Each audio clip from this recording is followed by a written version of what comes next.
Okay, so this video by request is going to be about computing the dual and duality a little bit. I'll just do a video first on how to compute the dual mechanically, and then I will do one on using summations to compute the dual because I know those ones are a lot more complicated. But first I just want to run through a very basic example. So first, I have these 4 things that you can remember instead of memorizing that table that we have. So I'll go through them as we compute our dual. But first, you just want to switch the min and the max. This is not super hard to remember. I don't even know if it's worth putting on this list because there's other things you could throw on here. But these 2 are really important. They're basically how I just ignore the table and don't have to worry about it. So first, you want to have the max constraints, and they take opposite signs to the min variables. So an important thing to know about duality is that you have constraints. For every constraint you have in the primal, it corresponds to a dual variable.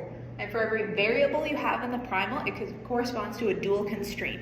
So that'll help us a lot here, and that'll also help us a lot when we use summations to compute the dual. So let's start off. We'll put this as a minimum here. And the first thing I like to do is I switch the b vector and the c vector around. So I'm just going to transpose the b vector over here, add in my dual variables y. Then I'm going to also transpose the c vector over here, like so. And then that step of that is done, but we still have all this empty space here where we have to deal with whatever's going on up here. So the next thing I do, and I know it's not on my list, but I just say, like, this is just kind of one of those things. I mean, you can expand this list to remember every single thing, but I feel like these are the main ideas you need to remember. So this, we want to take the transpose of it. How do we do that? Well, every column is going to become a row here. So I look at the first column, 1, 0, 1, 0, second, 0, 1, 0, 0, 1, 1, 1, 1. So that's good. And then we want to figure out what's going on with the signs. So I'll say we have 4 variables here now because we have a variable for every constraint. So I'm just going to put y1, y2, y3, and y4 down here. And normally I just do this at the end, but I'm going to do it in advance so you can kind of see what's going on before I get into it. But I'm going to look at my 2 and 3 over there now and kind of throw in 4. So max constraints are opposite signs to the minimum variables is what number 2 is saying.